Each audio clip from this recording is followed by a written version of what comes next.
Hi all, welcome to the next session. അപ്പോൾ ഇന്നൊരു പുതിയൊരു സെഷൻ തുടങ്ങുകയാണ്. നമ്മൾ ഓൾറെഡി ഒരു ഇനീഷ്യൽ സെഷൻ കഴിഞ്ഞിട്ടുണ്ടായിരുന്നു. പിന്നെ 2 സെഷൻസ് കഴിഞ്ഞിട്ടുണ്ടായിരുന്നു. അപ്പോൾ അതിൽ നമ്മൾ ഓൾറെഡി കുറച്ച് ടേംസ് കാര്യങ്ങൾ സോഫ്റ്റ്വെയർ ടെസ്റ്റിംഗ് എന്താണ് അതിൻ്റെ ഒരു ഇൻട്രൊഡക്ടറി ക്ലാസ്സുമായിട്ടും പിന്നെ വേറെയും കുറച്ച് കൺസെപ്റ്റ്സ് പറഞ്ഞു പോയിട്ടുണ്ടായിരുന്നു. എന്താണ് മാനുവൽ ടെസ്റ്റിംഗ്, ഓട്ടോമേഷൻ ടെസ്റ്റിംഗ് എന്താണ്, പിന്നെ ടെസ്റ്റ് കേസസ് എന്താണ്, ഒരു ടെസ്റ്റ് കേസ് എങ്ങനെയാണ് ബിൽഡ് ചെയ്യുന്നത്, അങ്ങനെ കുറച്ച് കാര്യങ്ങൾ പറഞ്ഞു പോയിട്ടുണ്ടായിരുന്നു അല്ലേ. അപ്പം ഇന്നത്തെ സെഷനിൽ നമ്മൾ ബാക്കി വരുന്ന കുറച്ചുകൂടി വരുന്ന ടേംസും കാര്യങ്ങളും അതിന് കൺസെപ്റ്റ്സ്, സോഫ്റ്റ്വെയർ ടെസ്റ്റിങ്ങിൽ വരുന്ന കൺസെപ്റ്റ്സ് അതൊക്കെയാണ് ഡിസ്കസ് ചെയ്യാൻ പോകുന്നത്. ഓക്കെ, അപ്പോൾ ഇന്നത്തെ സെഷനിൽ എന്താണ് ക്വാളിറ്റി, അതായത് സോഫ്റ്റ്വെയർ ടെസ്റ്റിങ്ങിൽ നമ്മളിപ്പോൾ ടെസ്റ്റ് ചെയ്യുന്നത്, അതായത് ഇപ്പോൾ ഒരു പ്രോഡക്റ്റിന് ടെസ്റ്റ് ഒബ്ജക്റ്റ് എന്നാണ് നമ്മൾ ടെസ്റ്റ് ചെയ്യുന്ന പ്രോഡക്റ്റിനെ പറയുക. അപ്പോൾ ആ ഒരു ടെസ്റ്റ് ഒബ്ജക്റ്റിനെ നമ്മൾ ഏത് വിധത്തിലായിരിക്കും ടെസ്റ്റ് ചെയ്യുന്നത്? ഓൾറെഡി പറഞ്ഞു, എന്താണ് റിക്വയർമെൻറ്റ്സ് ബേസ് ചെയ്തിട്ടാണ് നമ്മൾ എന്ത് ചെയ്യുന്നത്, ടെസ്റ്റ് ചെയ്യുന്നത് അല്ല. ഒരു കസ്റ്റമറിൽ നിന്നുള്ള റിക്വയർമെൻറ്റ്സ് ബേസ് ചെയ്തിട്ടായിരിക്കും നമ്മളതിനെ ടെസ്റ്റ് ചെയ്യുന്നുണ്ടാവുക. സോ ഈ ഒരു ടെസ്റ്റിംഗ് പ്രോസസ്സ് നമ്മൾ ചെയ്യുന്ന സമയത്ത് നമ്മൾ കുറച്ച് ചോദ്യങ്ങൾ ചോദിക്കുകയാണെന്നും പറഞ്ഞു അല്ല. നമ്മൾ ടെസ്റ്റ് കേസ് ബിൽഡ് ചെയ്യുന്നതിലൂടെ നമ്മൾ എന്താണ് ഒരു സർട്ടൻ ക്വസ്റ്റ്യൻസ് നമ്മൾ ടെസ്റ്റ് ഒബ്ജക്റ്റിനോട് ചോദിക്കുകയാണ്. ഈ ഒരു ക്വസ്റ്റ്യൻസ് എങ്ങനെയാണ് നമ്മൾ ബിൽഡ് ചെയ്യുന്നത്? ആ ഒരു റിക്വയർമെൻറ്റ്സ് ബേസ് ചെയ്തിട്ടായിരിക്കും അല്ലേ. കസ്റ്റമർ എന്താണോ റിക്വയർമെൻറ്റ് പറയുന്നത് ആ റിക്വയർമെൻറ്റ് ബേസ് ചെയ്തിട്ടാണ് നമ്മൾ എന്ത് ചെയ്യുന്നത്, ക്വസ്റ്റ്യൻസ് ബിൽഡ് ചെയ്യുന്നത്. സോ ഈ ക്വസ്റ്റ്യൻസ് എന്താണ്, നമ്മൾ വിചാരിച്ച രീതിയിൽ എക്സ്പെക്റ്റ് ചെയ്യുന്ന രീതിയിൽ നമുക്ക് ഔട്ട്പുട്ട് ഒരു ആൻസർ തന്നിട്ടുണ്ടെങ്കിൽ, ആ ഒരു ടെസ്റ്റ് ഒബ്ജക്റ്റ് ആൻസർ തന്നിട്ടുണ്ടെങ്കിൽ നമ്മൾ സാറ്റിസ്ഫൈഡ് ആവും. ഇനി ആ സാറ്റിസ്ഫാക്ഷനെ നമ്മൾ പറയുന്നൊരു ടേമാണ് എന്ത്, ക്വാളിറ്റി അല്ലേ. അതായത് നമ്മൾ വിചാരിച്ച രീതിയിൽ ആ റിക്വയർമെൻറ്റ്സ് ഒക്കെ എന്താണ്, നമ്മൾ ചോദിച്ച ചോദ്യങ്ങൾക്കൊക്കെ കറക്റ്റ് ഒരു ഉത്തരം തന്നിട്ടുണ്ടെങ്കിൽ, നമ്മൾ വിചാരിച്ച ഉത്തരം തന്നെ തന്നിട്ടുണ്ടെങ്കിൽ we can call that product as a quality product അല്ലേ. അതിന് ക്വാളിറ്റി അറ്റെയിൻ ചെയ്തിട്ടുണ്ട് എന്ന് നമുക്ക് പറയാൻ പറ്റും. ഒരു 10 ചോദ്യം ഞാൻ അങ്ങോട്ടേക്ക് ചോദിക്കുകയാണ് ടെസ്റ്റ് ഒബ്ജക്റ്റിനോട്. ആ 10നും ഞാൻ വിചാരിച്ച അതേ മറുപടി തന്നെ, അതായത് വിചാരിച്ച അതേ റെസ്പോൺസ് തന്നെയാണ് ടെസ്റ്റ് ഒബ്ജക്റ്റ് നമുക്ക് തരുന്നതെങ്കിൽ എന്താണ്, ഞാൻ സാറ്റിസ്ഫൈഡ് ആണ്. ഓക്കെ, എൻ്റെ ചോദ്യങ്ങൾക്കെല്ലാം കറക്റ്റ് ഉത്തരം തന്നു, ഞാൻ വിചാരിച്ച ഉത്തരം തന്നെ തന്നിട്ടുണ്ട്. സോ ഞാൻ എന്താണ്, സാറ്റിസ്ഫൈഡ് ആയിരിക്കും. സോ എൻ്റെ ആ സാറ്റിസ്ഫാക്ഷനെ വെച്ചിട്ട് ഞാൻ കമ്പയറിങ് മൈ സാറ്റിസ്ഫാക്ഷൻ, ഞാൻ എന്ത് ചെയ്യും, ആ പ്രോഡക്റ്റിനെ ഒരു ക്വാളിറ്റി പ്രോഡക്റ്റ് ആയിട്ട് കൺസിഡർ ചെയ്യും അല്ലേ. സോ ക്വാളിറ്റി എന്ന് പറയാൻ ശരിക്കും പറഞ്ഞാൽ എന്താണ്, എൻ്റെ സാറ്റിസ്ഫാക്ഷനാണ്. ഞാൻ എന്ന കസ്റ്റമർ സാറ്റിസ്ഫൈ ആവുന്ന സമയത്താണ് അല്ലേ. എൻ്റെ റിക്വയർമെൻറ്റ്സ്, എൻ്റെ ചോദ്യങ്ങൾക്ക്, ഞാൻ ചോദിക്കുന്ന ചോദ്യങ്ങൾ എന്ന് പറയുന്നത് എൻ്റെ റിക്വയർമെൻറ്റ്സ് ആണല്ലേ. എൻ്റെ റിക്വയർമെൻറ്റ്സ് ശരിക്കും അവിടെ എല്ലാം കറക്റ്റായിട്ട് മീറ്റായിട്ടുണ്ടോ എന്ന് ഉറപ്പ് വരുത്താനാണ് ഞാൻ ചോദ്യങ്ങൾ ചോദിക്കുന്നത്. സോ എൻ്റെ കസ്റ്റമർ റിക്വയർമെൻറ്റ്സ് മീറ്റ് ചെയ്യുന്ന വിധത്തിൽ ആ ഒരു പ്രോഡക്റ്റ് എന്താണ് ആക്ട് ചെയ്താൽ എന്താണ് നമുക്ക് ആ ഒരു പ്രോഡക്റ്റിന് ക്വാളിറ്റി, അല്ലെങ്കിൽ പ്രോസസ്സിന് ക്വാളിറ്റി ഒരു പ്രോസസ്സാണ്, അല്ലെങ്കിൽ ക്വാളിറ്റി പ്രോഡക്റ്റ് ആണെന്ന് പറയാം. അത് ആദ്യത്തെ തവണ മാത്രം ആയാൽ പോരാ, എന്താണ് നിലനിൽക്കണം അല്ലേ. ആ ഒരു ക്വാളിറ്റി, ആ ഒരു നമുക്ക് കറക്റ്റ്ലി ഔട്ട്പുട്ട് തരുന്നില്ല, നമ്മൾ വിചാരിച്ച രീതിയിൽ വരുന്ന ആ ഒരു അവസ്ഥ നിലനിന്ന് പോകണം. ഇപ്പം ഇന്ന് ഞാനൊരു പ്രോഡക്റ്റിനെ ടെസ്റ്റ് ചെയ്തു, എല്ലാം ഓക്കെയാണ്, ഞാൻ ചോദിച്ച ചോദ്യങ്ങൾക്കൊക്കെ അത് കറക്റ്റ്, ഞാൻ വിചാരിച്ച അതേ മറുപടി തന്നു, ഓക്കെയാണ്. കുറച്ച് കഴിഞ്ഞു, ഒരു 2-3 മാസം കഴിഞ്ഞ് ഞാൻ അതേ പ്രോഡക്റ്റിനോട് ഞാൻ ഇതേപോലെ കുറച്ച് ചോദ്യങ്ങൾ ചോദിക്കുകയാണ്. ബട്ട് എന്താണ്, കുറച്ച് മാറ്റങ്ങൾ ആ പ്രോഡക്റ്റിൽ വന്നു, അല്ലെങ്കിൽ പ്രോഡക്റ്റിനെ ചുറ്റിപ്പറ്റിയിരിക്കുന്ന സറൗണ്ടിങ്സിന്, എൻവിറോൺമെൻറ്റിനൊക്കെ ഒരു മാറ്റം വന്നു. അതിനനുസരിച്ചിട്ട് എന്താണ്, ഞാൻ ചോദിക്കുന്ന ചോദ്യത്തിനുള്ള മറുപടി, ഒരു ശരിയായ ഉത്തരവല്ല എനിക്ക് ഇങ്ങോട്ടേക്ക് കിട്ടുന്നത്. അത് ഞാൻ എക്സ്പെക്റ്റ് ചെയ്ത രീതിയിലല്ല ആ പ്രോഡക്റ്റ് വന്നിരിക്കുന്നത്, അല്ല ഫങ്ഷൻ ചെയ്തിരിക്കുന്നത്. അത് ഞാൻ ആദ്യം അതിനെ ഞാൻ വിലയിരുത്തിയ സമയത്ത് എനിക്ക് കറക്റ്റായിട്ടുള്ളൊരു മറുപടി അല്ലെങ്കിൽ ഒരു ഔട്ട്പുട്ടായിരുന്നു കിട്ടിയിരുന്നത്. ബട്ട് ടൈം പോകെ അതിന് ചേഞ്ചസ് വരും തോറും എൻ്റെ എക്സ്പെക്റ്റേഷൻസ് എക്സ്പെക്റ്റേഷൻസിന് പരമായിട്ടല്ല അത് പോകുന്നത്, അതിൻ്റെ മാറ്റം അവിടെ എടുത്ത് കാണിക്കുന്നുണ്ട്. സോ അങ്ങനെ വരുമ്പോൾ എന്താണ്, ക്വാളിറ്റി ഉണ്ടായിട്ടുണ്ട് ആ പ്രോഡക്റ്റിൽ ഒരിക്കൽ, ബട്ട് ഇപ്പം എന്താണ്, അത് മിനിമൈസ് ആയി വരികയാണ്. ഓക്കെ. അപ്പോൾ എന്താ ആ ഒരു കസ്റ്റമറിൻ്റെ എക്സ്പെക്റ്റേഷൻസ് എന്താണ് ആ ഒരു സമയത്ത് കുറച്ച് സമയം കഴിയുന്ന സമയത്ത് ആ എക്സ്പെക്റ്റേഷൻസ് വിപരീതമായിട്ട് വരികയാണ്. എക്സ്പെക്റ്റേഷൻസിനനുസരിച്ചിട്ട് ആ പ്രോഡക്റ്റ് വർക്ക് ആവുന്നില്ല. ഓക്കെ. അപ്പോൾ ആ ഒരു സമയത്ത് ക്വാളിറ്റി ഡിമിനിഷ് ആവാനും ചാൻസ് ഉണ്ട്. സോ ക്വാളിറ്റി എന്ന് പറയുന്നത് ഫസ്റ്റ് ഗോ എല്ലാ റിക്വയർമെൻറ്റ്സും മീറ്റ് ചെയ്യാൻ വേണം. ഡിഫക്ട്സ് ഒന്നും ഉണ്ടാവാനും പാടില്ല. അത് കാലാകാലം നിലനിൽക്കുകയും വേണം. ഓക്കെ. ഇനി കസ്റ്റമറിൻ്റെ എക്സ്പെക്റ്റേഷൻസ് മീറ്റ് ചെയ്താൽ മാത്രം പോരാ അല്ലേ, അല്ലെങ്കിൽ അതിൽ ഡിഫക്ട്സ് ഇല്ലാതിരുന്നാൽ മാത്രം പോരാ. ഇത് രണ്ടും ഒരുമിച്ച് ഉണ്ടായിരിക്കണം. അതായത് ആ ഒരു ഒബ്ജക്റ്റിൽ ഒരു തെറ്റുകുറ്റങ്ങൾ ഉണ്ടാവാനും പാടില്ല. കസ്റ്റമറിൻ്റെ എക്സ്ട്രാ വരുന്ന എക്സ്പെക്റ്റേഷൻസ്, അതായത് അവരെ സാറ്റിസ്ഫൈ ചെയ്യാൻ പറ്റണം. ഒരു പ്രോഡക്റ്റിൽ അതിൽ എന്താണ് തെറ്റ് ഇല്ലെങ്കിൽ പോലും, അത് ഒരു തെറ്റും ഇല്ല, എല്ലാം കറക്റ്റ്ലി വർക്കിംഗ് ആണെങ്കിൽ പോലും കസ്റ്റമർ അത് അക്സെപ്റ്റ് ചെയ്യണമെങ്കിൽ കസ്റ്റമർക്ക് ആ ഒരു പ്രോഡക്റ്റ് ഇഷ്ടമാവണം അല്ലേ. സോ ആ ഒരു ഇഷ്ടപ്പെട്ടില്ലെങ്കിൽ, എന്തെങ്കിലും കാരണം കൊണ്ട് അത് ഇഷ്ടപ്പെട്ടില്ലെങ്കിൽ എന്താണ് ആ ഒരു പ്രോഡക്റ്റ് ഒരു ക്വാളിറ്റി പ്രോഡക്റ്റ് ആയിട്ട് പറയാൻ പറ്റില്ല. സോ ബോത്ത് എന്താണ്, ഡിഫക്റ്റ് ഫ്രീ ആയിരിക്കുകയും വേണം, കസ്റ്റമറിൻ്റെ എക്സ്പെക്റ്റേഷൻസ് മീറ്റ് ചെയ്യുകയും വേണം, കസ്റ്റമറിനെ ഫുള്ളി സാറ്റിസ്ഫൈഡ് ആക്കണം. സോ അങ്ങനെ വരുമ്പോൾ എന്താണ് ക്വാളിറ്റി ആ ഒരു രീതിയിലാണ് ഡിഫൈൻ ചെയ്യുന്നത്. സോ ക്വാളിറ്റി എന്ന് പറയുമ്പോൾ നമുക്ക് ഈസിലി ഡിഫൈൻ ചെയ്യാൻ പറ്റുന്നത് ആരുടെ ടേംസിലാണ്, കസ്റ്റമറിൻ്റെ ടേംസിലാണ്. Quality can only be seen through the eyes of the customer. Customer എന്താണോ വിചാരിക്കുന്നത്, ആ പ്രോഡക്റ്റിൽ എന്താണോ എക്സ്പെക്റ്റ് ചെയ്യുന്നത്, അതാണ് അതിൻ്റെ ക്വാളിറ്റി, ആ പ്രോഡക്റ്റിൻ്റെ ക്വാളിറ്റി. സോ എക്സ്പെക്റ്റ് ചെയ്ത രീതിയിൽ വന്നിട്ടുണ്ടെങ്കിൽ ക്വാളിറ്റി അറ്റൈൻ ചെയ്തു, അല്ലെങ്കിൽ ആ പ്രോഡക്റ്റ് ഒരു ക്വാളിറ്റി പ്രോഡക്റ്റ് എന്ന് പറയാം. ഓക്കെ. അപ്പോൾ ക്വാളിറ്റി, നമുക്കൊരു പ്രോഡക്റ്റിൻ്റെ ക്വാളിറ്റി അനലൈസ് ചെയ്യണം, അല്ലെങ്കിൽ ക്വാളിറ്റി മെയിൻറ്റെയിൻ ചെയ്ത് കൊണ്ടുപോകണം, അല്ലെങ്കിൽ ഒരു ഇമ്പ്രൂവ്മെൻറ്റ് വരുത്തണം എന്നൊക്കെ ഉണ്ടെങ്കിൽ നമ്മൾ എന്ത് ചെയ്യണം, അത് കസ്റ്റമറിന് കണ്ണിൽ നിന്ന് നോക്കണം അല്ലേ, അവരുടെ പെർസ്പെക്റ്റീവ് വെച്ചിട്ട് നോക്കണം. അപ്പോൾ അവരുടെ എക്സ്പെക്റ്റേഷൻസ് എന്തൊക്കെയാണ് എന്ന് നമുക്ക് മനസ്സിലാക്കാൻ പറ്റും. അപ്പോൾ അത് മനസ്സിലാക്കുക എന്നുള്ളതാണ് ആദ്യത്തെ സ്റ്റെപ്പ് എന്ന് പറയുന്നത്. പിന്നെ ആ എക്സ്പെക്റ്റേഷൻസ് വെച്ചിട്ട് എന്താണ്, ആ എക്സ്പെക്റ്റേഷൻസിൻ്റെ മുകളിൽ നിൽക്കുന്ന ഭാഗത്തിൽ നമുക്ക് ചെയ്യാൻ പറ്റുമോ നോക്കണം. അപ്പോൾ എന്താണ്, കൂടുതൽ നമുക്ക് ക്വാളിറ്റി എൻഹാൻസ് ചെയ്യാൻ പറ്റും. ക്വാളിറ്റി കുറയാൻ പാടില്ല എന്നേ ഉള്ളൂ, അറ്റ്മോസ്റ്റ് ഒരു ക്വാളിറ്റി അറ്റൈൻ ചെയ്യാൻ വേണം. അതിൽ എക്സീഡ് ആവുന്ന സിറ്റുവേഷൻ, അതായത് ക്വാളിറ്റി നമുക്ക് എൻഹാൻസ് ചെയ്ത് കൊണ്ടുവരാനും പറ്റണം.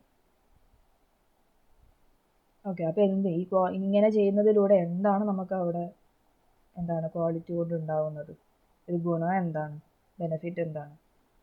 അപ്പോൾ അവിടെ എന്താണ്, കണ്ടിന്യൂസ് ആയിട്ടൊരു ഇമ്പ്രൂവ്മെൻറ്റ് അല്ലേ, നമുക്കൊരു ഇമ്പ്രൂവ്മെൻറ്റ് ഉണ്ടാവും. ആ ഇമ്പ്രൂവ്മെൻറ്റിലൂടെ നമുക്ക് കൂടുതൽ ക്വാളിറ്റി എൻഹാൻസ് ചെയ്യാനും പറ്റും അല്ലേ. ഒരു പർട്ടിക്കുലർ ലെവൽ ഓഫ് ക്വാളിറ്റി നമുക്ക് അറ്റൈൻ ചെയ്യാനും പറ്റും. ഇനി അങ്ങോട്ടേക്ക് നമുക്ക് കൂടുതൽ ഇമ്പ്രൂവ്മെൻറ്റ്സ് വരുത്തുന്നതിനനുസരിച്ച് നമുക്ക് കൂടുതൽ ക്വാളിറ്റി അച്ചീവ് ചെയ്യാനും പറ്റും. മൊത്തത്തിൽ ആ ഒരു ഓർഗനൈസേഷൻ ബേസ് എടുക്കുകയാണെങ്കിൽ ആ ഒരു ഓർഗനൈസേഷൻ്റെ ഗ്രോത്ത്, പിന്നെ അവരുടെ റെപ്യൂട്ടേഷൻ, പിന്നെ എന്താണ് കസ്റ്റമർ കോൺഫിഡൻസ്, ഇതൊക്കെ എന്താണ് നമുക്ക് ബിൽഡ് ചെയ്യാൻ പറ്റും അല്ലേ, ഏതിലൂടെ, ക്വാളിറ്റി അറ്റൈൻ ചെയ്യുന്നതിലൂടെ. ഓക്കെ. പിന്നെ എന്താണ് ക്വാളിറ്റി, അതായത് ക്വാളിറ്റി എന്ന് പറയുന്നത് ശരിക്കും പറഞ്ഞാൽ നമുക്കൊരു നെഗറ്റീവായിട്ട് പറയാൻ പറ്റില്ല. ഇപ്പോൾ ക്വാളിറ്റി എന്താണ് വേറൊരു തരത്തിൽ നെഗറ്റീവ്ലി എഫക്റ്റ് ചെയ്യുമോ, ഇല്ല, അതൊരു സൊല്യൂഷനാണ് അല്ലേ. നമുക്കൊരിക്കലും ഒരു പ്രോബ്ലമായിട്ട് മാറുന്നില്ല. അതെപ്പോൾ ഒരു പോസിറ്റീവ് ഒരു സംഭവമായിട്ട്, പോസിറ്റീവ് ഒരു ടേമായിട്ടാണ് ക്വാളിറ്റീനെ യൂസ് ചെയ്യുന്നത്. അപ്പോൾ ക്വാളിറ്റി ഉണ്ടെങ്കിൽ അത്രയും നല്ലത്, അതാണ് ഉദ്ദേശിക്കുന്നത്. അപ്പോൾ എന്താണ്, നമുക്കൊരു പ്രോബ്ലമായിട്ട് അതിനെ പറയാൻ പറ്റില്ല.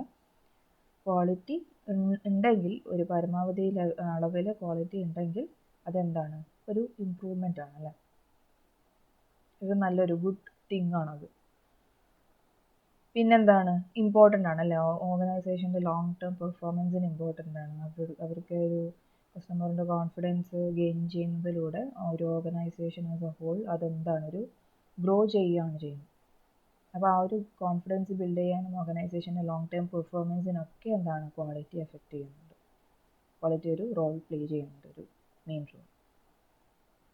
പിന്നെ കോമ്പറ്റീറ്റീവ്നെസ് അല്ലേ, ഓർഗനൈസേഷൻ ബേസ് ചെയ്തെടുക്കാൻ തന്നെ കുറേ നമുക്ക് കോടാനുകോടി ഓർഗനൈസേഷൻസ് ഉണ്ട്. അപ്പോൾ അതിൽ എന്താണ് കോമ്പറ്റീറ്റീവ് ഒരു അപ്രോച്ച് വരാം, അവർ തമ്മിലൊരു കോമ്പറ്റീഷൻ ഉണ്ടാവാം. സോ ഈ കോമ്പറ്റീഷൻസിൽ നമുക്ക് എന്ത് ചെയ്യണം, എടുത്ത് നിൽക്കണമെങ്കിൽ അത് ഏത് ഫാക്ടർ വെച്ചിട്ടാണ് നമ്മൾ പറയുന്നത്, ഒരു മെഷർ ചെയ്യുന്ന ആ ഒരു ഇമ്പ്രൂവ്മെൻറ്റ് അല്ലെങ്കിൽ ആ ഒരു കോമ്പറ്റീറ്റീവ് മെഷർ ചെയ്യുന്ന കോമ്പറ്റീഷൻ മെഷർ ചെയ്യുന്നത് ക്വാളിറ്റി ബേസ് ചെയ്തിട്ടാണ്.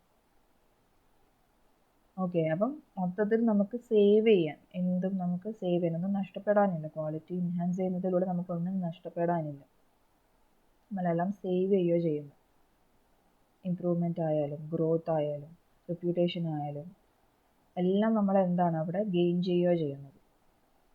ഓക്കെ, ഇനി ഈ ക്വാളിറ്റി എന്ന് പറയുന്നത് കസ്റ്റമറിൻ്റെ കണ്ണിൽ നിന്നാണ് നമ്മൾ, അതായത് കസ്റ്റമർ ആണ് ക്വാളിറ്റിനെ ഡിസൈഡ് ചെയ്യുന്നതെന്ന് പറഞ്ഞു അല്ലേ.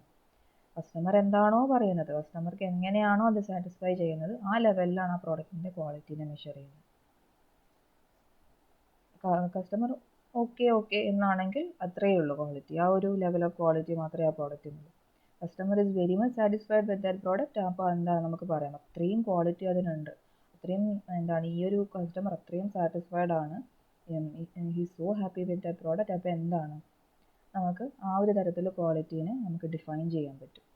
നമ്മളൊരു സാധനം വാങ്ങുമ്പോൾ അങ്ങനെ തന്നെയല്ലേ, നമ്മളിപ്പോൾ ഓൺലൈനായിട്ട് എന്തെങ്കിലും പർച്ചേസ് ചെയ്യുമ്പോൾ തന്നെ നമ്മൾ പൊതുവേ നോക്കുന്നത് എന്താണ്, എന്തൊക്കെ ഫാക്ടേഴ്സാണ്, ഒന്ന് കോസ്റ്റ് അല്ലേ, നമ്മുടെ ബഡ്ജറ്റിൽ നിൽക്കുന്നതാണോ,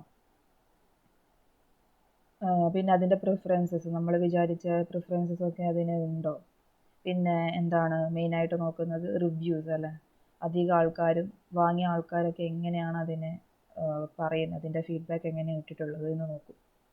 അപ്പോൾ കൂടുതൽ റിവ്യൂസൊക്കെയുള്ള, കൂടുതൽ പോസിറ്റീവ് റിവ്യൂസൊക്കെയുള്ള പ്രോഡക്റ്റ് ആണെങ്കിൽ നമ്മൾ അതിനെയായിരിക്കും ചൂസ് ചെയ്യുന്നത്. സോ അതിനർത്ഥം എന്താണ്, മോസ്റ്റ്ലി ഒരു കോമൺ ഹ്യൂമൻ പേഴ്സ്പെക്റ്റീവ് വെച്ചിട്ടാണ് നമ്മൾ എന്ത് ചെയ്യുന്നത്, ആ ഒരു പ്രോഡക്റ്റിൻ്റെ ക്വാളിറ്റി ഡിസൈഡ് ചെയ്യുന്നത്. സോ ഹ്യൂമൻ പേഴ്സ്പെക്റ്റീവിലാണ്, അല്ലെങ്കിൽ ഹ്യൂമൻസിൻ്റെ കസ്റ്റമറിൻ്റെ കണ്ണിലാണ് ക്വാളിറ്റി നമുക്ക് പറയാൻ പറ്റുന്നത്. It's decided by the customer, defined by the customer.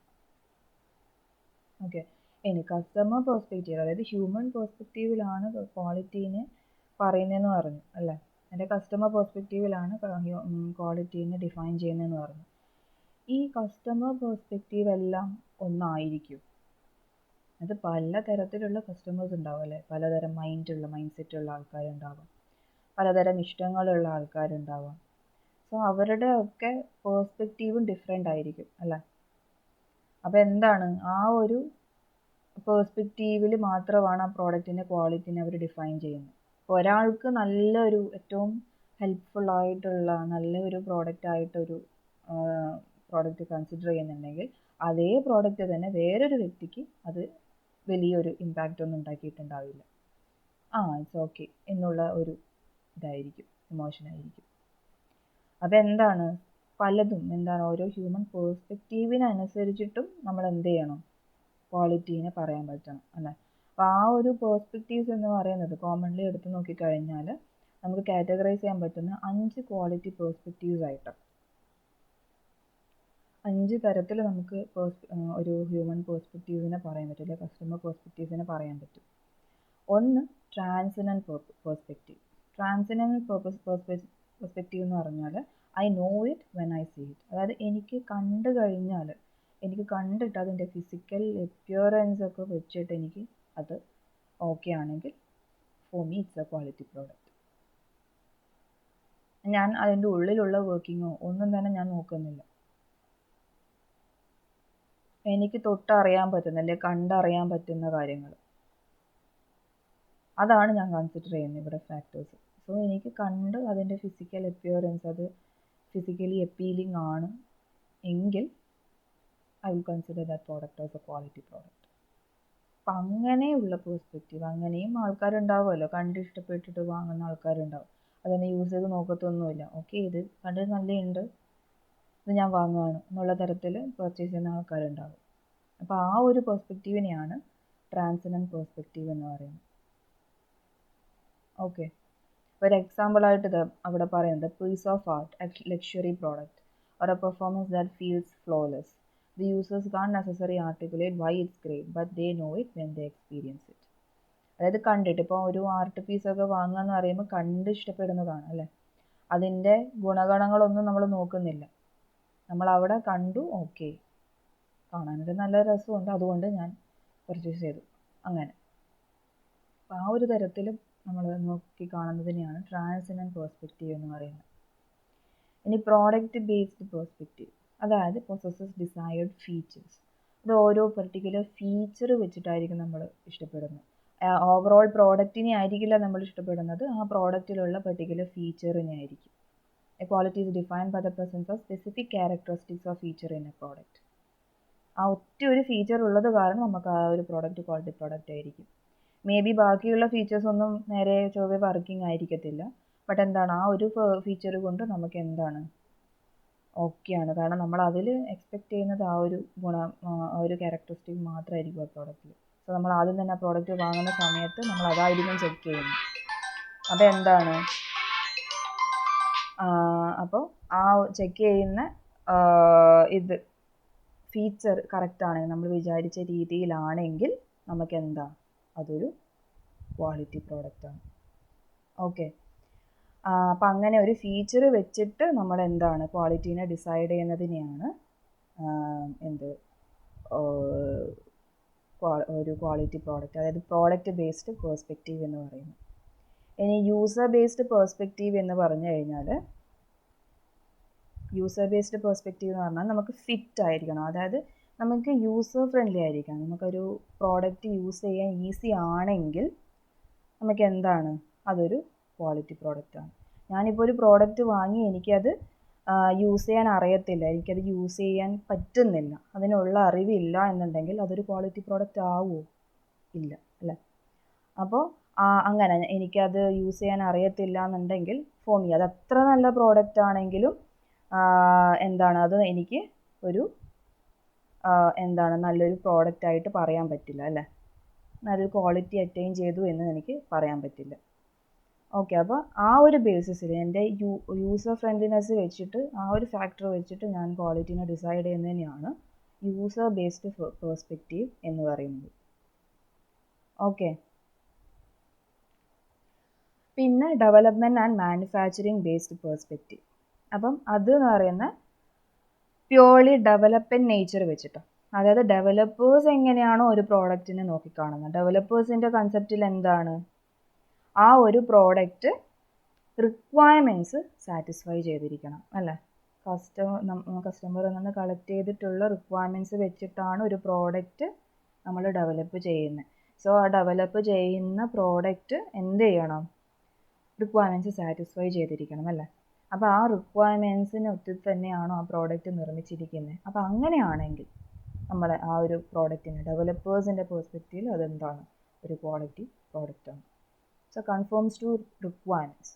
അപ്പോൾ ആ ഒരു റിക്വയർമെൻറ്റ്സ് വെച്ചിട്ട് കമ്പയർ ചെയ്ത് നോക്കുമ്പോൾ എല്ലാം എന്താണ് ഓക്കെയാണ്, എല്ലാത്തിനും ഒരു യെസ് എന്നുള്ള ആൻസർ ആണെങ്കിൽ നമുക്ക് എന്താണ് അതൊരു ക്വാളിറ്റി പ്രോഡക്റ്റ് ആയിട്ട് പറയാം. ഓക്കെ. പിന്നെ വാല്യൂ ബേസ്ഡ് പേഴ്സ്പെക്റ്റീവ്.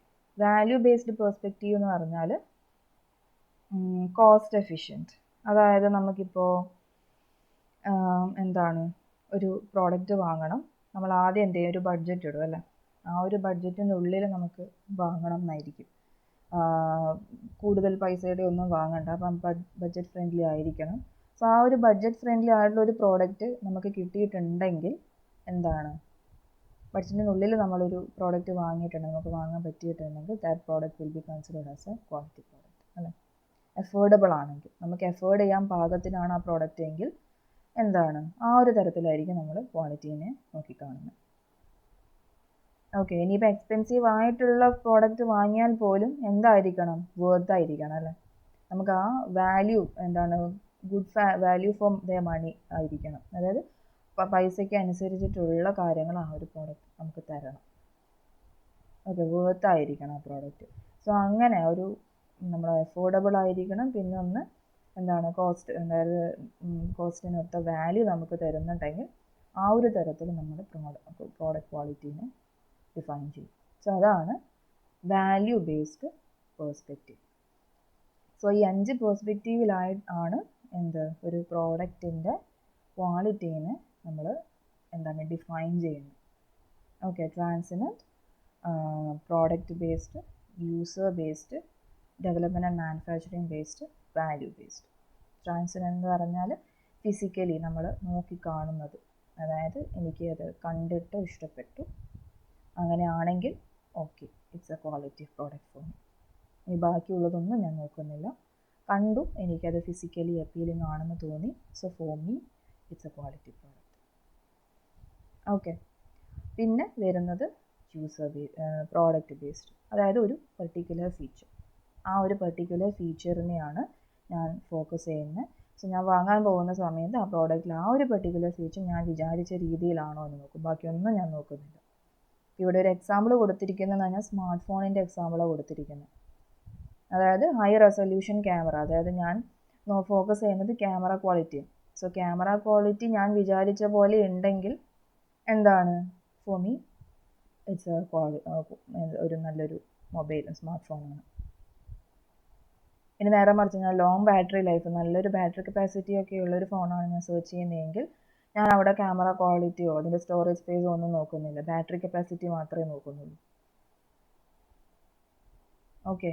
ഇനി ലാർജ് സ്ക്രീൻ സൈസും നമുക്ക് എടുക്കാം, അല്ലെ, ഒരു ഫീച്ചറായിട്ട്. അപ്പോൾ അങ്ങനെയാണെങ്കിൽ ഞാൻ ക്യാമറ ക്വാളിറ്റി അല്ലെ ബാറ്ററി ലൈഫ് ഒന്നും തന്നെ ഞാൻ കൺസിഡർ ചെയ്യുന്നില്ല. അതെന്തോ ആയിക്കോട്ടെ, ബാറ്ററി ലൈഫ് അത്ര ഇല്ലെങ്കിലും കുഴപ്പമില്ല, ക്യാമറ ക്വാളിറ്റി തീരെ പുവർ ആണെങ്കിലും കുഴപ്പമില്ല. ഓക്കെ. അപ്പം ആ ഒരു പെർട്ടിക്കുലർ ഫീച്ചറിനെ മാത്രം ഞാൻ ഫോക്കസ് ചെയ്തുകൊണ്ടാണ് അവിടെ ആ പ്രോഡക്റ്റിലുള്ള ക്വാളിറ്റിനെ ഞാൻ ഡിഫൈൻ ചെയ്തിരിക്കുന്നത്. ഓക്കെ.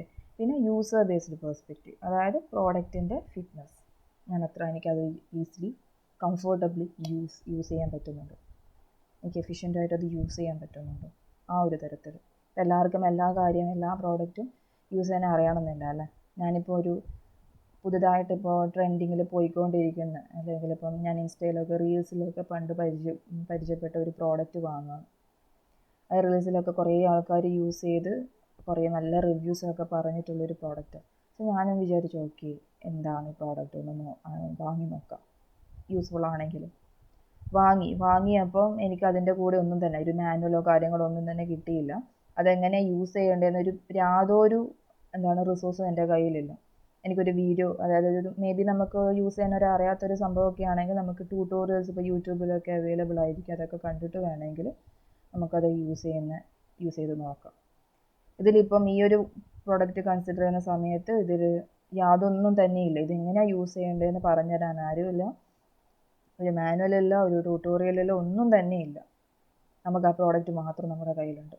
നമുക്ക് യൂസ് ചെയ്യാൻ അത് അറിയില്ലെങ്കിൽ എത്ര വലിയ പ്രോഡക്റ്റ് ആണെന്ന് പറഞ്ഞിട്ടും കാര്യമില്ല, അല്ലേ. നമുക്കത് യൂസ് ചെയ്ത് നമ്മൾ കംഫർട്ടബിൾ ആയിരിക്കണം, നമുക്കത് യൂസർ ഫ്രണ്ട്ലി ആയിരിക്കണം ആ പ്രോഡക്റ്റ്. സോ ആ ഒരു യൂസർ ഫ്രണ്ട്ലി നേച്ചർ, കംഫർട്ടബിലിറ്റീൻ്റെ ബേസിസിലാണ് യൂസർ ബേസ്ഡ് പെർസ്പെക്റ്റീവ് പറയുന്നത്. ഓക്കെ. റിയൽ വേൾഡ് യൂസാണ് ഫോക്കസ് ചെയ്യുന്നത്. അപ്പോൾ റിയൽ വേൾഡ് യൂസിൽ എന്താണ്, കസ്റ്റമർ സാറ്റിസ്ഫൈഡ് ആയിരിക്കണം, ഫ്ലെക്സിബിൾ ആയിരിക്കണം, ആർക്ക് എപ്പോൾ വേണമെങ്കിലും യൂസ് ചെയ്യാൻ പറ്റും. ഓക്കെ. പിന്നെ development and manufacturing based, requirements satisfy ചെയ്യുന്നുണ്ടോ നോക്കുന്നത്. ഓക്കെ. അത് റിക്വയർമെൻറ്റ്സ്, അത് എന്താണ്, ഡെവലപ്പിംഗ് സമയത്ത് ഡെവലപ്പേഴ്സ് ആയിരിക്കും അത് ഡിസൈഡ് ചെയ്യുന്നത്. അപ്പം റിക്വയർമെൻറ്റ്സ് ഒക്കെ സാറ്റിസ്ഫൈ ചെയ്യുന്നത്, ഇപ്പം ഡെവലപ്പ് ടെസ്റ്റ് ചെയ്തുകൊണ്ടിരിക്കുകയാണ്, അപ്പോൾ അവിടെ ടെസ്റ്റേഴ്സ് എന്താണ് നോക്കുന്നത്, റിക്വയർമെൻറ്റ്സ് വെച്ചിട്ട് കമ്പയർ ചെയ്യുന്നത്, ഒരു ഡെവലപ്പിംഗ് പ്രോസസ്സിൽ വരുന്ന കാര്യമാണ് പറയുന്നത്. അപ്പം അവിടെ എന്താണ്, റിക്വയർമെൻറ്റ്സ് ഒക്കെ സാറ്റിസ്ഫൈ ചെയ്തോ ഇല്ലയോ എന്നൊക്കെ നോക്കുക ചെയ്യുന്നു. ഇപ്പോൾ ടെക്നിക്കൽ ഡോക്യുമെൻറ്റേഷൻ വെച്ചിട്ടായിരിക്കും നമ്മളത് കമ്പയർ ചെയ്ത് നോക്കുന്നത്. സോ അത് ആ ഒരു ടെക്നിക്കൽ ഡോക്യുമെൻറ്റേഷൻ വെച്ചിട്ട് തന്നെ വർക്ക് ചെയ്യുന്നുണ്ടോ, ആ സ്പെസിഫിക്കേഷൻസിനൊക്കെ വെച്ചിട്ട് തന്നെ അത് വർക്ക് ചെയ്യുന്നുണ്ടോ എന്നൊക്കെ ചെക്ക് ചെയ്ത് നോക്കും. അപ്പോൾ അങ്ങനെ വർക്ക് ചെയ്യുന്നതാണെങ്കിൽ, അതിനൊരു പ്രിസൈസ് ആണ്, എല്ലാ കാര്യങ്ങളും പ്രിസൈസ് ആണ് ആ ഒരു ഒബ്ജക്റ്റിലെങ്കിൽ അതൊരു ക്വാളിറ്റി പ്രോഡക്റ്റ് ആണെന്ന് പറയും.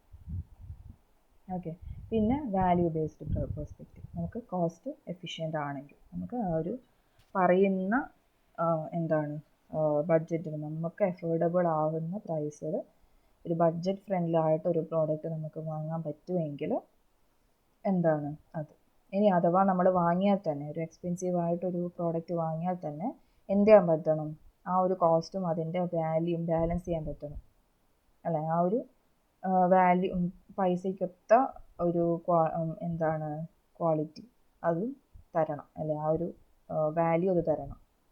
നല്ല പൈസ കൊടുത്തൊരു സാധനം വാങ്ങി, അത് നമ്മൾ എക്സ്പെക്റ്റ് ചെയ്ത രീതിയിലൊന്നും വന്നില്ല, അത്രയും ക്വാളിറ്റി നമ്മൾ വിചാരിക്കുന്ന രീതിയിലൊന്നും അത് പെർഫോം ആവുന്നില്ല, ക്വാളിറ്റി പ്രോഡക്റ്റ് ആവുമോ? ഇല്ല.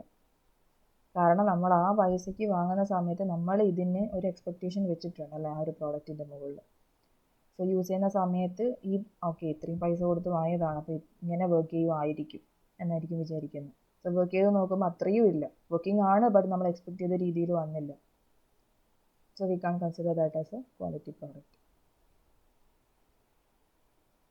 ഓക്കെ, അപ്പോൾ ഇത്രയാണ് പേഴ്സ്പെക്റ്റീവ്സിൽ പറയാനുള്ളത്. അപ്പോൾ ഈ ഒരു പേഴ്സ്പെക്റ്റീവ്സ് വെച്ചിട്ടാണ് നമ്മളൊരു പ്രോഡക്റ്റിൻ്റെ അല്ലെങ്കിൽ ആ ഒരു പ്രോസസ്സിൻ്റെ ക്വാളിറ്റീനെ, ഒരു സർവീസിൻ്റെ ക്വാളിറ്റീനെ നമ്മൾ പറയുന്നത്.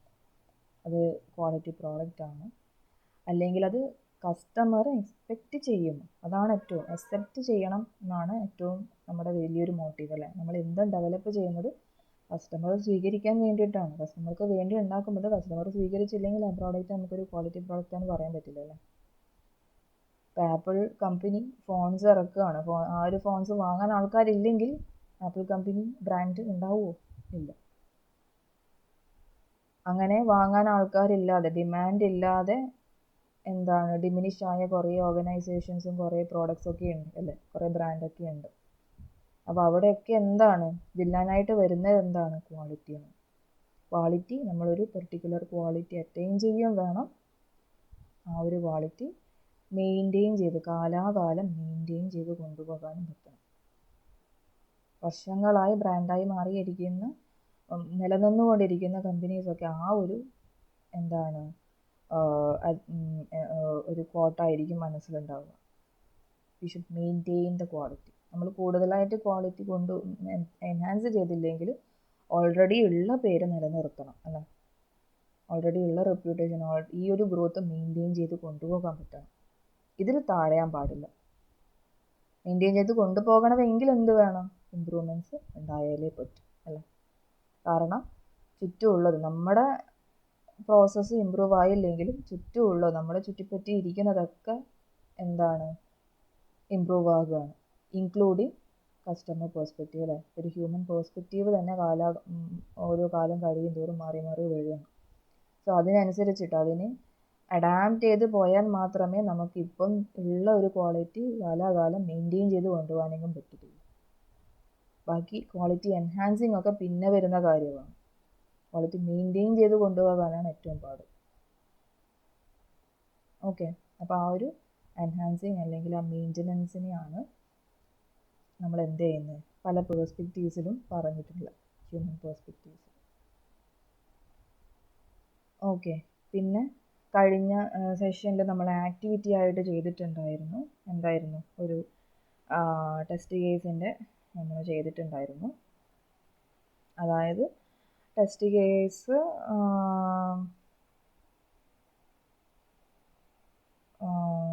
ഒരു ടെസ്റ്റ് കേസ് ഒരു ഇത് തന്നാൽ, ഒരു ടെസ്റ്റ് ഒബ്ജക്റ്റ് തന്നാൽ എങ്ങനെയാണ് ടെസ്റ്റ് കേസ് ക്രിയേറ്റ് ചെയ്യുക എന്നുള്ളത്. അപ്പം ഞാൻ എക്സാമ്പിളായിട്ട് കാണിച്ചു തന്നിട്ടുണ്ടായിരുന്നത് ഒരു ലോഗിൻ പേജിൻ്റെ എക്സാമ്പിൾ ആയിരുന്നു.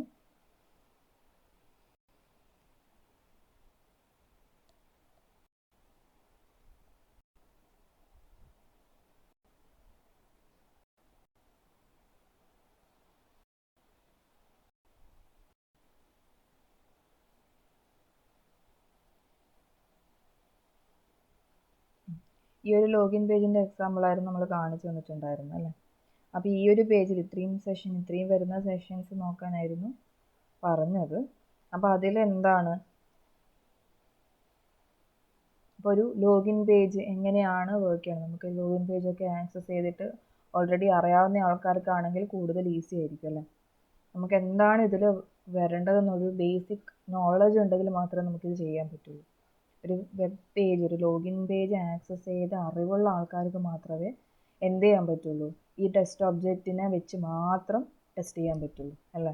അല്ലെങ്കിൽ ഈ ടെസ്റ്റ് ഒബ്ജക്റ്റിൽ എന്തൊക്കെയുണ്ട്, അതൊക്കെ എങ്ങനെ വർക്ക് ചെയ്യണം നമുക്ക് ഓൾറെഡി ഐഡിയ ഉണ്ടായിരിക്കണം, ഓൾറെഡി ഒരു ഇൻഫോർമേഷൻ ഉണ്ടായിരിക്കണം, ഐഡിയ അല്ല ഇൻഫോർമേഷൻ ഉണ്ടായിരിക്കണം, അല്ലേ. അതായത് ഒരാൾ നമ്മളോട് പറയുകയാണ്, ഇപ്പം ഹോം ബട്ടൺ ക്ലിക്ക് ചെയ്ത് കഴിഞ്ഞാൽ ഈ ഒരു സൈറ്റ് ബിൽഡ് ചെയ്യുന്ന സമയത്ത് ഹോം ബട്ടൺ എന്ന് പറയുന്നത് യൂസർക്ക് ഹോം പേജിലേക്ക് നാവിഗേറ്റ് ചെയ്യാനുള്ള ഒരു എന്താണ് ഈസി മാർഗമായിട്ടാണ് ആ ബട്ടൺ അവിടെ പ്ലേസ് ചെയ്തിരിക്കുന്നത്. അതേപോലെ പ്രാക്ടീസ് എന്ന് പറയുന്ന ബട്ടൺ പ്രാക്ടീസ് റിലേറ്റഡ് പ്രാക്ടിക്കൽ ഒരു സെറ്റിങ്സ് ഒക്കെ ഉള്ള ഒരു പേജിലേക്കാണ് നാവിഗേറ്റ് ചെയ്യേണ്ടത്. സോ അതിന് വേണ്ടിയിട്ട് നമ്മൾ പ്ലേസ് ചെയ്തിട്ടൊരു ബട്ടണാണ് അത്. സോ ഇങ്ങനെ ആരെങ്കിലും ഇപ്പോൾ ഡെവലപ്പ് ചെയ്ത ആൾക്കാർ ആരെങ്കിലും നമ്മളോട് പറയുമ്പോഴാണ് നമുക്ക് ഇതിനെപ്പറ്റി മനസ്സിലാകുന്നത് അല്ലേ. ഓക്കെ, ഇതിൽ ഈ ഒരു സൈറ്റിൽ ഇതൊക്കെയാണ് എന്ന്. അല്ലാതെ തന്നെ നമുക്ക് അങ്ങനെ ഒരു ഐഡിയ നമുക്കില്ലെങ്കിൽ നമ്മൾ എന്ത് ചെയ്യണം? ഈ ഒരു വെബ് പേജിനെ നമ്മളായിട്ട് തന്നെ ടെസ്റ്റ് ചെയ്യാം. സോ നമ്മളായിട്ട് ടെസ്റ്റ് ചെയ്യുന്ന സമയത്ത് നമുക്ക് ഇത് ബേസിക് ഒരു ഐഡിയ ഉണ്ടായിരിക്കണം. ഈ ലോഗിൻ പേജിൽ എന്തൊക്കെയാണ് സംഭവിക്കാൻ ഒരു കോമൺ ലോഗിൻ പേജ് എങ്ങനെയാണ് വർക്ക് ചെയ്യുക, ഇതൊരു കോമൺ ബട്ടൺ എങ്ങനെയായിരിക്കും വർക്ക് ചെയ്യുന്നത്. അപ്പം ഹോം എന്ന് പറഞ്ഞിട്ടൊരു ബട്ടൺ ഉണ്ടെങ്കിൽ ഹോം എന്ന് പറയുന്ന ഒരു പേജ് ഉണ്ടാവും. അപ്പോൾ ആ പേജിലേക്ക് പോകാനുള്ള ഒരു ബട്ടൺ ആയിരിക്കണം അത് എന്നുള്ള ഒരു കോമൺ സെൻസ് നമുക്ക് ഉണ്ടായിരിക്കണം. സോ അങ്ങനെ ഒരു ഓവറോൾ എക്സ്പീരിയൻസ് വെച്ചിട്ടാണ് നമ്മൾ എന്ത് ചെയ്യുന്നത്, ഈ ഒരു ടെസ്റ്റിംഗ് നടത്തുന്നത്.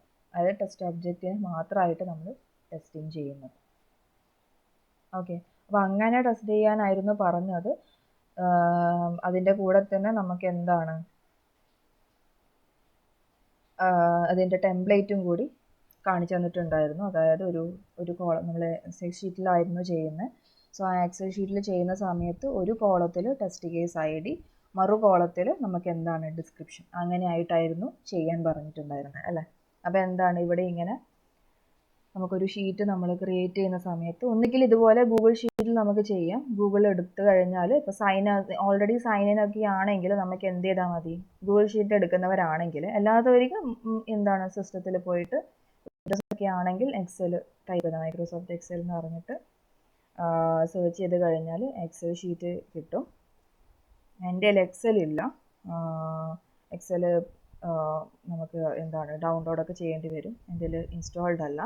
ഞാൻ അതിന് പകരം യൂസ് ചെയ്യുന്നത് WPS ആണ്. അങ്ങനെ യൂസ് ചെയ്യുന്നത് WPS ഓഫീസ് യൂസ് ചെയ്യുന്നവർക്കാണെങ്കിൽ അത് ചെയ്താലും മതി. അതിലും ഉണ്ട് സ്പ്രെഡ്ഷീറ്റൊക്കെ ക്രിയേറ്റ് ചെയ്യാൻ വേണ്ടിയിട്ട്. അപ്പോൾ അത് വേണമെങ്കിൽ ഞാൻ കാണിച്ചു തരാം. WPS യൂസ് ചെയ്യുന്നവരാണെങ്കിൽ എന്താണ് അവിടെ ഇപ്പോൾ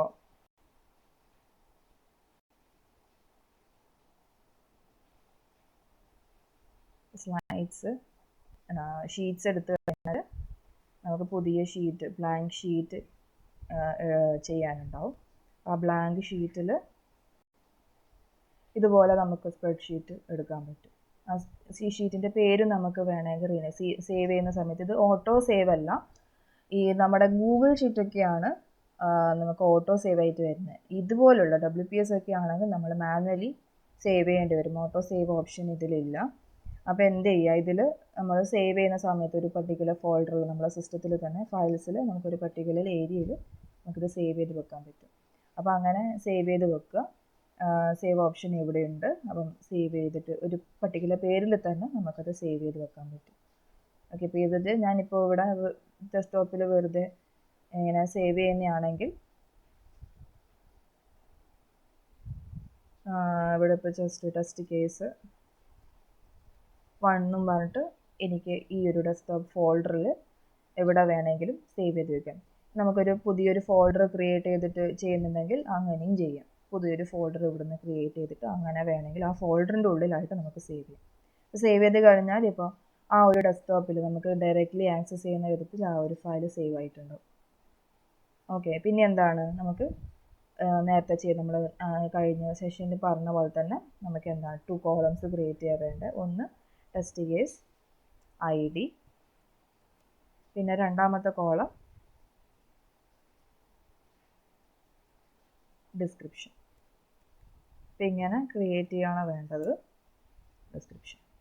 കുറച്ച് അതൊന്ന് മാക്സിമൈസ് ചെയ്ത് കൊടുക്കാം. കാരണം ID ഒക്കെ ആണെങ്കിൽ നമുക്ക് അത്ര കോളം വേണമെന്നില്ല, ID കുറവായിരിക്കുമല്ലോ, അത്രയും സ്പേസ് വേണമെന്നില്ല. ഡിസ്ക്രിപ്ഷനൊക്കെ എന്ന് പറഞ്ഞാൽ നമുക്ക് ടെക്സ്റ്റ് സെൻറ്റൻസ് വൈസ് നമ്മൾ എഴുതേണ്ടത്.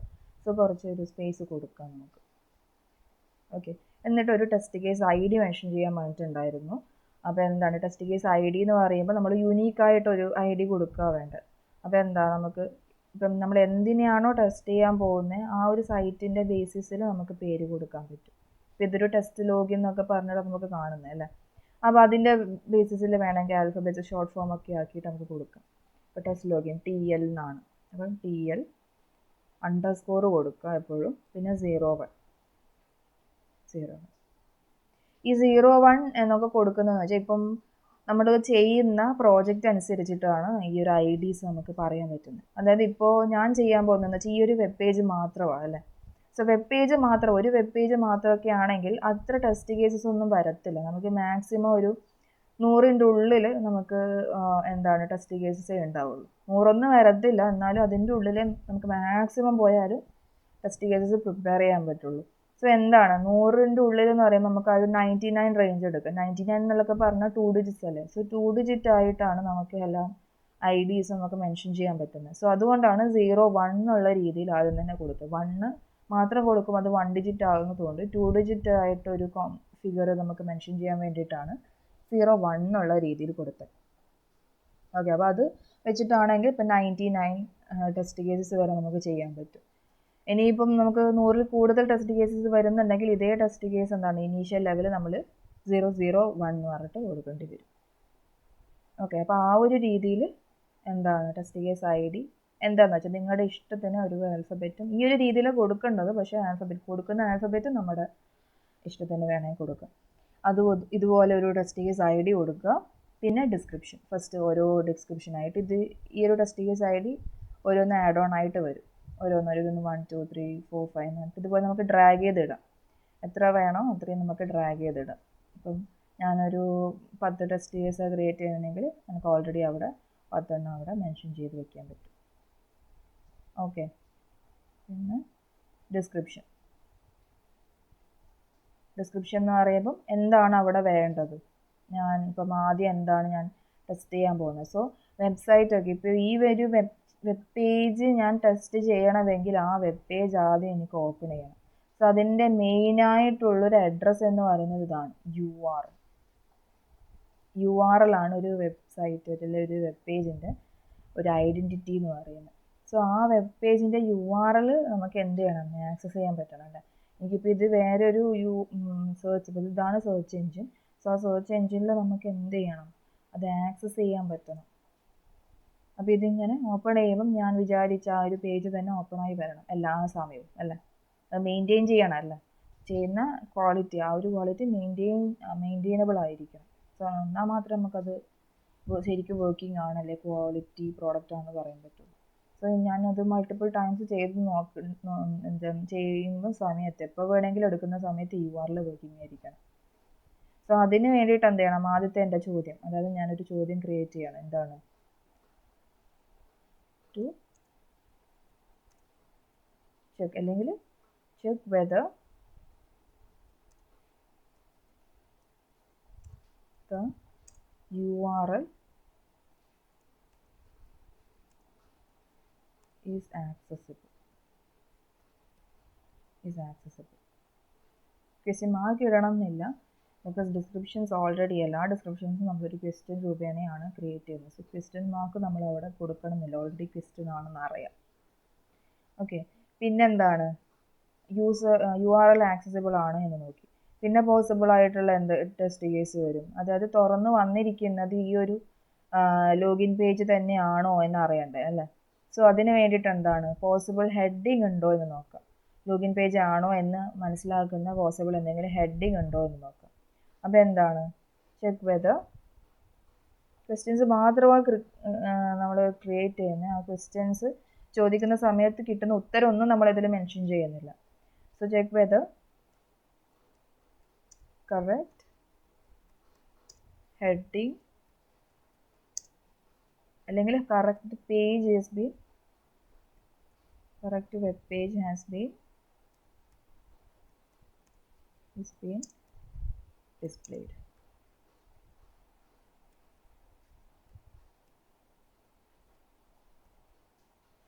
ഇതുപോലെ സെല്ലിൻ്റെ പുറത്തേക്കൊക്കെ വരുന്ന സമയമാണെങ്കിൽ നമുക്ക് ഫുൾ എക്സലിനെ സെലക്ട് ചെയ്തിട്ട് നമുക്ക് റാപ്പ് ടെസ്റ്റ് ചെയ്താൽ മതി.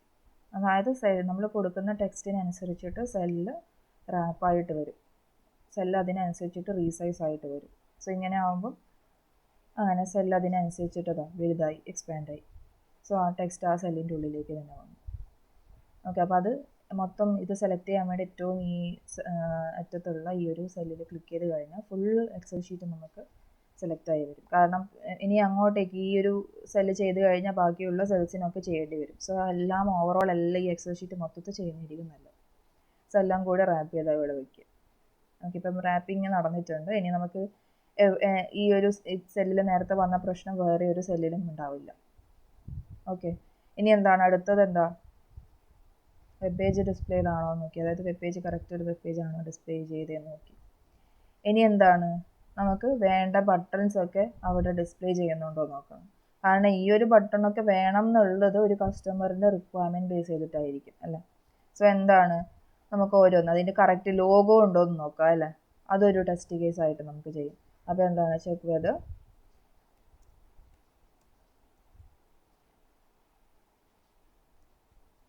Correct logo is displayed.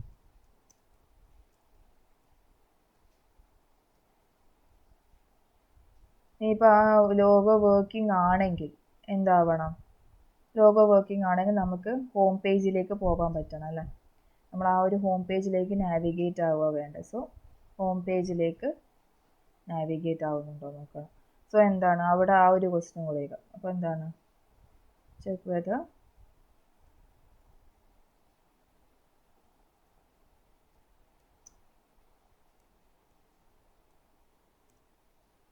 the user is able to navigate to the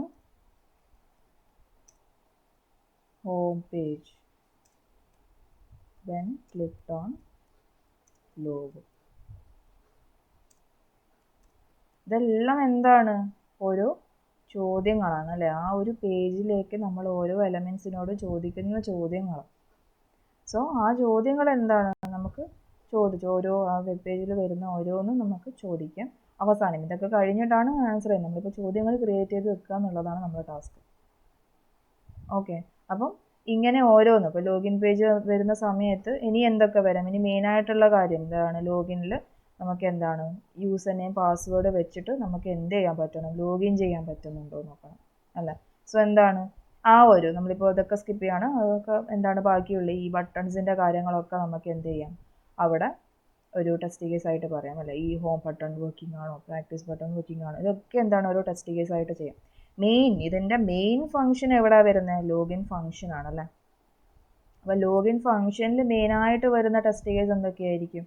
അതായത് ഇവിടെ ഒരു യൂസർ നെയിം പാസ്വേഡ് ഉണ്ട്, വാലിഡ് ആയിട്ടുള്ള യൂസർ നെയിം പാസ്വേഡ് കൊടുത്തിട്ടുണ്ട്. സോ എന്താണ് ആ ഒരു യൂസർ നെയിം പാസ്വേഡ് വെച്ചിട്ട് നമുക്ക് എന്ത് ചെയ്യാൻ പറ്റുന്നുണ്ടോ നോക്കണം, ലോഗിൻ ചെയ്യാൻ പറ്റുന്നുണ്ടോ നോക്കണം. സോ എന്താണ് ചെക്ക് വെദർ നമുക്ക് ഇങ്ങനെ നോക്കാം. Check whether the user is able to log in with valid input. Valid ആയിട്ടുള്ള ഇൻപുട്ട് കൊടുക്കുന്ന സമയത്ത് ലോഗിൻ ചെയ്യാൻ പറ്റുന്നുണ്ടോ നോക്കണം. പിന്നെന്താണ് അതേപോലെ തന്നെ ഇപ്പോൾ വാലിഡ് ആയിട്ടുള്ള ഇൻപുട്ട് വെച്ചിട്ടുള്ളത് മാത്രമല്ല ടെസ്റ്റ് ചെയ്യുക ഒരു ടെസ്റ്റർ. ഇൻവാലിഡ് ആയിട്ടുള്ള ഇൻപുട്ട് വയ്ക്കുമ്പോൾ എല്ലാ പോസിബിൾ ഔട്ട്കംസും നമ്മൾ ചെക്ക് ചെയ്യണം. പോസിബിളായിട്ട് അതായത് യൂസർ ഈ ഒരു വെബ്സൈറ്റുമായിട്ട് ഇൻട്രാക്ട് ചെയ്യുന്നത് എല്ലാം അറിയുന്ന ഒരാളായിരിക്കത്തില്ല, അറിയാത്ത ആൾക്കാരും ഉണ്ടാവാം.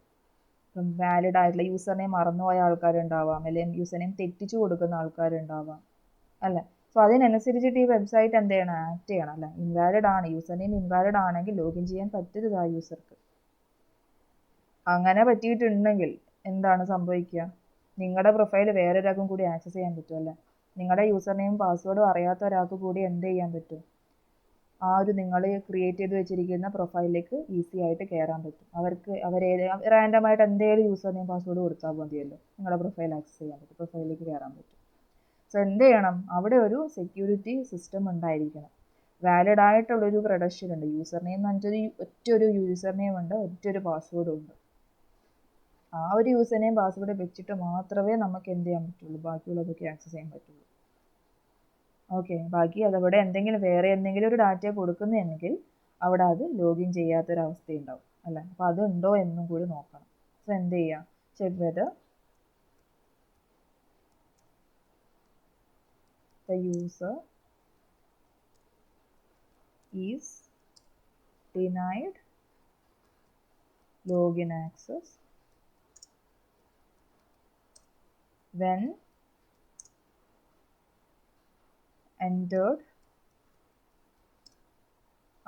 wrong യൂസർ നെയിം കൊടുക്കുക. ഓരോ ഫീൽഡിൻ്റെയും നമുക്ക് എടുത്ത് നോക്കാം അല്ലേ. ഈ ഓരോ ഫീൽഡിൻ്റെയും എടുത്ത് നോക്കുന്നത് എന്തിനായിരിക്കും? നമുക്കിപ്പോൾ ഇപ്പോൾ user name password field 2 invalid അങ്ങ് ഇട്ടിട്ട് നോക്കിയാൽ പോരെ അല്ലേ. ഓരോ ഫീൽഡിൻ്റെയും ഇൻവാലിഡ് കൊടുക്കുന്നത് എന്തിനായിരിക്കും? അതായത് ഇപ്പോൾ ഞാൻ യൂസർ നെയിം ആദ്യത്തെ ഒരു കേസ് ഞാൻ ചെയ്യുകയാണ്, യൂസർ നെയിമിന് മാത്രം ഞാൻ ഇൻവാലിഡ് വെച്ച് കൊടുക്കണം. അതായത് ഇപ്പോൾ ഇതിവിടെ സ്റ്റുഡൻറ്റ് എന്നാണ് ഇൻവാലിഡ് ഡാറ്റ, ഞാൻ ഇൻവാലിഡ് ആയിട്ട് എന്തെങ്കിലും ഇൻവാലിഡ് ആയിട്ട് എന്തോ ഒരു ഡാറ്റ കൊടുക്കുകയാണ്. പാസ്വേഡ് പക്ഷേ ഞാൻ ഇതന്നെ കൊടുക്കുകയാണ്, ഇതേ പാസ്വേഡ് തന്നെ അവിടെ ഞാൻ ടൈപ്പ് ചെയ്യണം. ഞാനിപ്പോൾ ജസ്റ്റ് കോപ്പി ചെയ്തിട്ട് കാണിച്ചു തരുന്നേ ഉള്ളൂ. അപ്പോൾ അങ്ങനെ ഞാൻ അവിടെ ഇട്ട് കൊടുക്കുകയാണ് സെയിം പാസ്വേഡ്. അതായത് യൂസർ നെയിം മാത്രമാണ് ഇവിടെ ഇൻവാലിഡ്, പാസ്വേഡ് വാലിഡ് ആണ്. സോ ആ കേസിൽ എന്താണ്, നമുക്ക് ലോഗിൻ ചെയ്യാൻ പറ്റരുത് അല്ലേ, ലോഗിൻ ചെയ്ത് പോകാൻ പാടില്ല. കൂടാതെ ഒന്നും കൂടി വേണം, എന്താണ്, നമുക്കിവിടെ എന്താണ് തെറ്റിയതെന്നുള്ളത് യൂസർക്ക് പറഞ്ഞു കൊടുക്കണം അല്ലേ. യൂസർക്ക് ഇപ്പം ലോഗിൻ ആവാതിരിക്കുമ്പം ഏതാ തെറ്റിയതെന്ന് മനസ്സിലാവുന്നുണ്ടാവില്ല. സോ അത് മനസ്സിലാക്കി കൊടുക്കുന്നത് ഏത് വഴിയാണ്, എറർ മെസ്സേജസ് വഴിയാണ് അല്ലേ.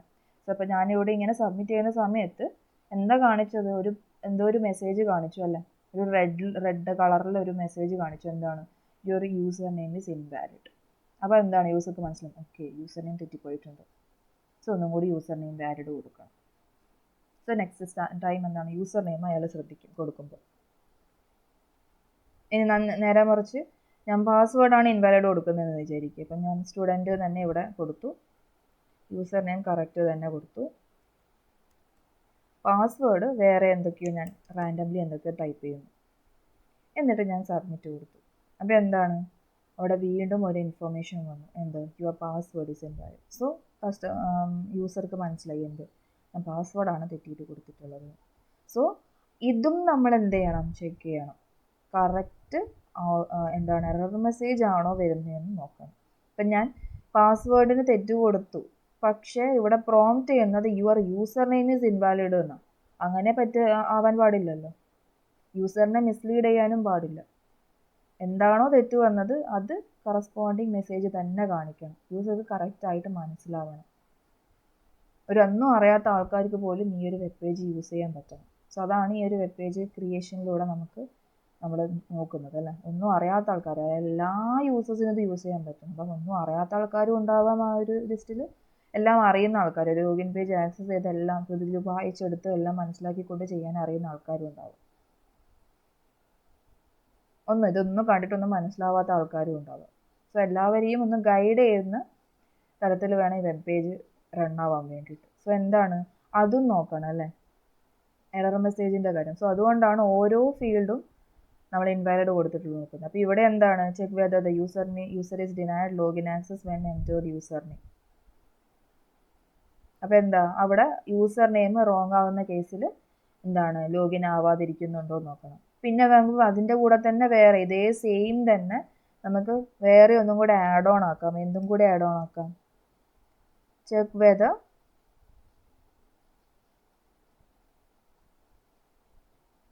correct error message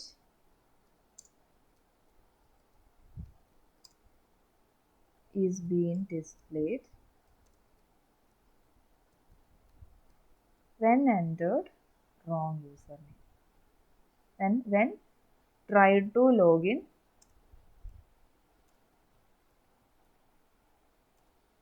with wrong username. അതായത് റോങ് യൂസർ നെയിം വെച്ച് ലോഗിൻ ചെയ്യാൻ ശ്രമിച്ചപ്പോൾ കറക്റ്റ് എറർ മെസ്സേജ് വരുന്നുണ്ടോ എന്നും കൂടി നോക്കണം. അതും എന്താണ്, ഒരു ചോദ്യമാണല്ലേ. കറക്റ്റ് കറസ്പോണ്ടിങ് എറർ മെസ്സേജ് വരുന്നുണ്ടോ എന്ന് നോക്കണം. അതായത് യൂസർ നെയിം ആണ് തെറ്റായി കൊടുക്കുന്നത്. സോ യൂസർ നെയിം ഇൻവാലിഡ് എന്ന് പറഞ്ഞിട്ട് തന്നെയാണോ കാണിക്കുന്നതെന്ന് നോക്കണം.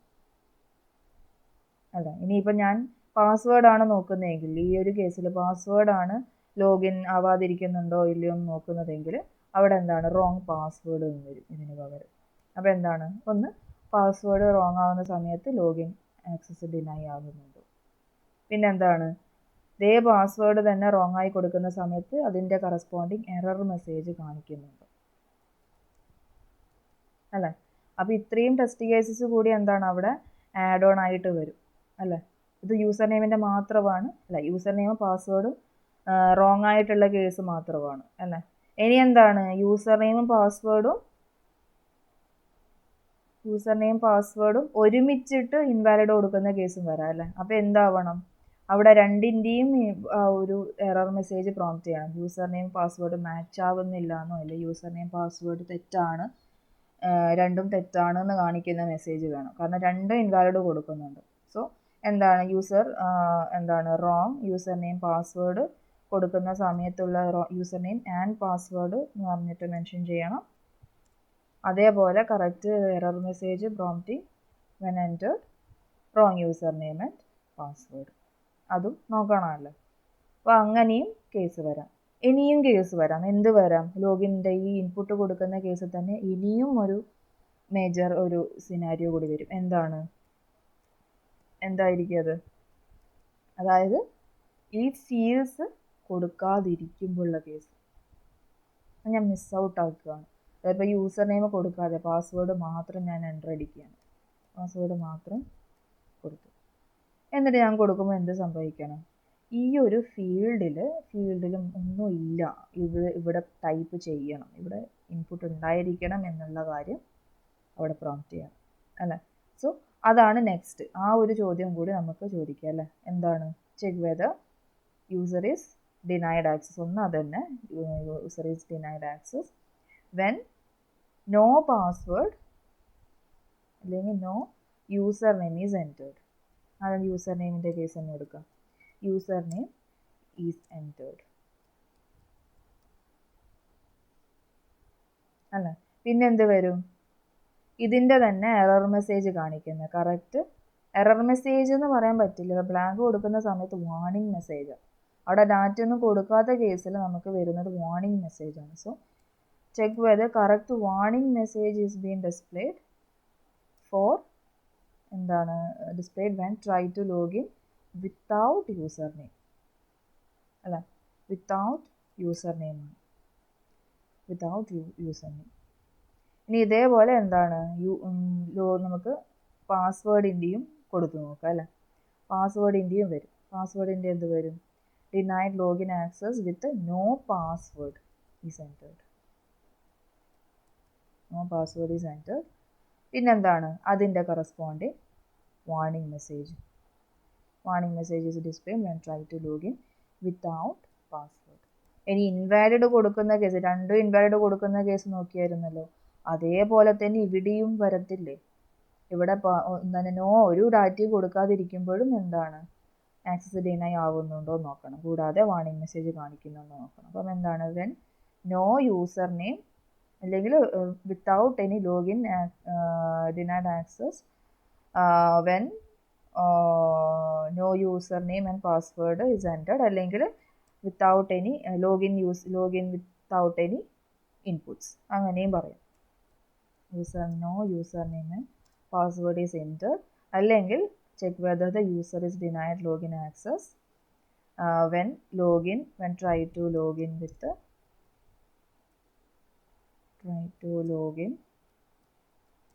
without any inputs. അങ്ങനെ വരാലോ, അങ്ങനെ നമുക്ക് എഴുതാം. try to login without any inputs. ഇനി എന്താണ് അതിൻ്റെ വാർണിംഗ് മെസ്സേജ്. അപ്പോൾ എന്താണ് വാർണിംഗ് മെസ്സേജിൽ എന്ത് കാണിക്കണം, രണ്ട് ഫീൽഡിന്, ഇപ്പം യൂസർ നെയിം പാസ്വേഡ് ഫീൽഡിൽ ഞാൻ ഒന്നും കൊടുക്കാതെയാണ് സബ്മിറ്റ് ബട്ടൺ ക്ലിക്ക് ചെയ്തതെങ്കിൽ ഇവിടെയും കാണിക്കണം ഫയൽ ഷുഡ് ബി ഫിൽഡ്, ഇവിടെയും ഫീൽഡ് ഷുഡ് ബി ഫിൽഡ്, ഇവിടെയും കാണിക്കണം ഫീൽഡ് ഷുഡ് ബി, അല്ലെങ്കിൽ ഫീൽഡ് ഈസ് റിക്വയർഡ് എന്ന് പറഞ്ഞിട്ട്. അല്ലേ? അങ്ങനെയല്ല കാണിക്കുക. ഇപ്പോൾ മെസ്സേജസ് പ്രോംപ്റ്റ് മെസ്സേജസ് ഫോർ ചുമ്മാ സെർച്ച് ചെയ്ത് നോക്കിക്കഴിഞ്ഞാൽ നമുക്ക് അതിൻ്റെ പിക്ചേഴ്സൊക്കെ കിട്ടും. Prompt messages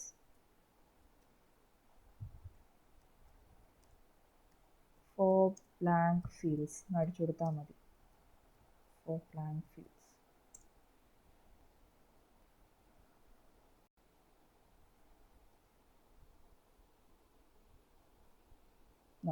please fill out this field. Please fill out this field തന്നിട്ട് കാണിക്കും അല്ലേ. ഇപ്പോൾ പാസ്വേഡ് നമ്മൾ അടിച്ചു കൊടുത്തില്ല എന്ന് കണ്ടിട്ടുണ്ടെങ്കിൽ അവിടെ എന്താണ്, നമ്മൾ ആ ബട്ടൺ ക്ലിക്ക് ചെയ്യുന്ന സമയത്ത് password is please fill out this field അല്ലെങ്കിൽ പാസ്വേഡ് ഈസ് റിക്വയർഡ് എന്ന് പറഞ്ഞിട്ട് കാണിക്കും. വേറെയും എക്സാമ്പിൾസ് ഉണ്ടാവും. വേറെയും മെസ്സേജസ് പ്രോംപ്റ്റ് ചെയ്യുന്ന എക്സാമ്പിൾസ് ഫീൽഡ് ഈസ് റിക്വയർഡ് എന്നൊക്കെ പറഞ്ഞിട്ട് കാണിക്കും. ഇതിൽ ഈ ഒരു example user name field is required, password field is required, confirm password field is required. ഇങ്ങനെ ഓരോ ഫീൽഡിനും ഇൻഡിവിജ്വൽ ഫീൽഡിന് കാണിക്കും. അതേപോലെ തന്നെ ഇവിടെ ഇപ്പോൾ ഈ ഒരു ഇതെടുത്ത് കഴിഞ്ഞാൽ യൂസർ നെയിം ഫീൽഡിൻ്റെ മുകളിലും കാണിക്കണം, അല്ലെങ്കിൽ പാസ്വേഡ് ഫീൽഡിൻ്റെ മുകളിലും കാണിക്കണം. രണ്ടിലും പ്രോംപ്റ്റ് ചെയ്യണം. സോ അത് നടക്കുന്നുണ്ടോ എന്ന് നോക്കണം അല്ലേ. അപ്പോൾ എന്താണ്, check whether correct warning message is been displayed on each fields when try to log in without any inputs അല്ല. അപ്പോൾ ഇത്രയും സിനാരിയോസ് എന്ത് ചെയ്യാൻ പറ്റും, ഇതിലും കൂടുതൽ നിങ്ങൾക്ക് പ്രിപ്പയർ ചെയ്യാൻ പറ്റുമെങ്കിൽ അതും ചെയ്ത് നോക്കുക. എന്തെങ്കിലും എക്സ്ട്രാ നിങ്ങൾക്ക് എന്നേക്കാൾ കൂടുതൽ നിങ്ങൾക്ക് അതിൽ ആഡ് ചെയ്യാൻ പറ്റുമെങ്കിൽ അതും നോക്കാം. നിങ്ങൾക്ക് എന്തൊക്കെ നിങ്ങളുടേതായ പേഴ്സ്പെക്റ്റീവ് നിങ്ങൾക്ക് എന്തൊക്കെ ചോദ്യങ്ങൾ ചോദിക്കാം അതൊക്കെ ഇതിൽ ചോദിക്കാൻ പറ്റും അല്ലേ. അപ്പോൾ അതുപോലെ എന്ത് ചെയ്യുക, ഇത് ഇങ്ങനെ ക്രിയേറ്റ് ചെയ്ത് നോക്കുക. ഇപ്പോൾ ഇവിടെ എത്ര വരും, ഈ ഒരു ഇത് ബാക്കിയുള്ളതൊക്കെയാണ് ഞാനിപ്പോൾ ആ ഒരു ലോഗിൻ്റെ മാത്രമാണ് ഞാൻ നോക്കിയിട്ടുള്ളത്. ലോഗിൻ ഫംഗ്ഷൻ്റെ മാത്രം എടുത്ത് നോക്കുകയാണ് ചെയ്തത്. അപ്പോൾ ടോട്ടൽ നമുക്കിത് ഡിലീറ്റ് ചെയ്ത് നോക്കാം. ഡിലീറ്റ് ചെയ്യുമ്പോൾ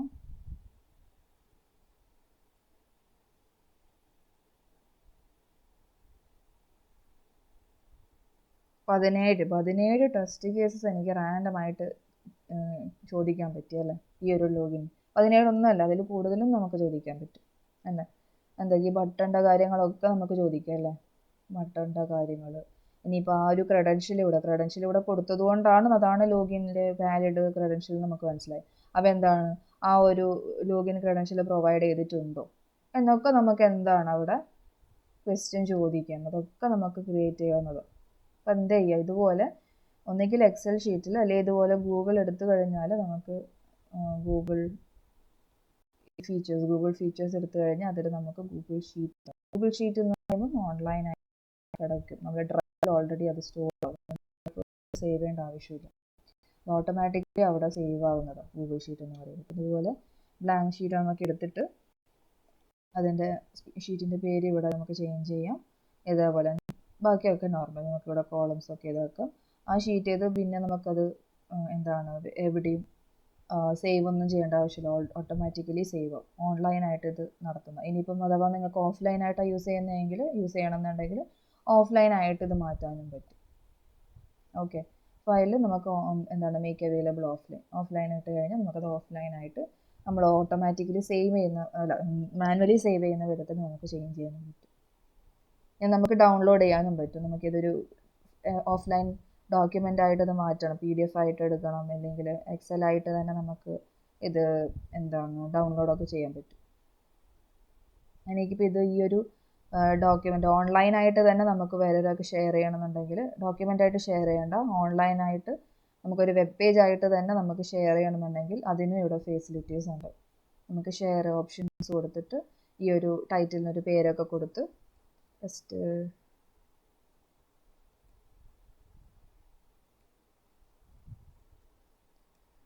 എന്നൊക്കെ പറഞ്ഞിട്ട് സേവ് ചെയ്യാണ്. എന്നിട്ട് ആ സേവ് ചെയ്തതിനെ നമുക്ക് ഷെയർ ചെയ്യാൻ പറ്റും. അപ്പോൾ ഇവിടെ നമുക്കതിൻ്റെ റെസ്ട്രിക്ഷനൊക്കെ വെക്കാം, ലിങ്കിൻ്റെ റെസ്ട്രിക്ഷൻസൊക്കെ വയ്ക്കാം. ആ റെസ്ട്രിക്ഷൻ വേണമെങ്കിൽ ഇല്ലാതാക്കാം, ആർക്ക് വേണമെങ്കിൽ ആക്സസ് ചെയ്യാമെന്നുള്ള തരത്തിൽ അവർക്ക് ആക്സസ് ചെയ്യേണ്ട ആ ഒരു ഇതൊക്കെ കൊടുക്കാൻ പറ്റും. വ്യൂ ചെയ്യാനാണോ, അല്ലെ കമൻറ്റ് ചെയ്യാനാണോ, അല്ലെ അവർക്ക് എഡിറ്റ് ചെയ്യാൻ പറ്റുമോ, ആ ഒരു അവർക്ക് പെർമിഷൻസ് ഒക്കെ നമുക്കിവിടെ കൊടുക്കാൻ പറ്റും.